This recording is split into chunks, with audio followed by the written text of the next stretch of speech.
Dr. John Henrik Clarke regarded Malcolm X as one of the greatest leaders and truth-tellers of the modern African world revolution. His words about Malcolm are filled with reverence, sorrow, and righteous fire. Here are Dr. Clarke's key reflections on Malcolm X, drawn from his lectures and writings. Malcolm X was not out of step with the times. The times were out of step with Malcolm. Dr. Clarke believed Malcolm was ahead of his generation, warning black people about global white supremacy and calling for African unity long before others saw the necessity. Malcolm X died at the crossroads of history and hate. He said this to describe how Malcolm was destroyed by a combination of external enemies and internal confusion. Clarke was clear that the U.S. government wanted him dead, but also that our own divisions helped make it possible. He went to Africa, a black nationalist, and came back a Pan-Africanist. Clarke emphasized that Malcolm's Hajj and African travels transformed him. He evolved from a nationalist focused on the U.S. to a global revolutionary who understood the struggle as international and interconnected. The enemy fears black unity, and Malcolm X represented the possibility of that unity.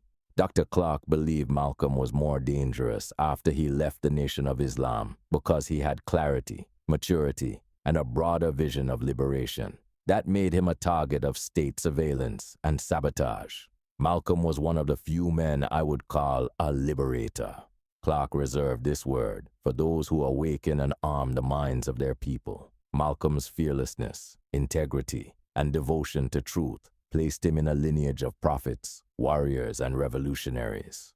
On betrayal, Malcolm was not just assassinated, he was abandoned by those who should have stood beside him.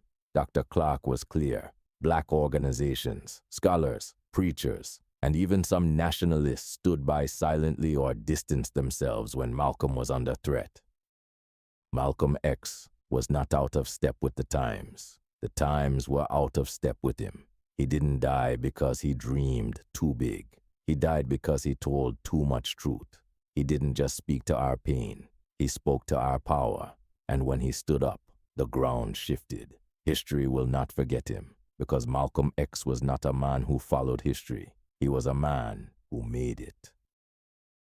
Kojo Mati is a truth seeker, storyteller, and guardian of ancestral memory. Through Afrocentric storytelling, political insight, and spiritual clarity, he challenges false histories and reclaims what was stolen.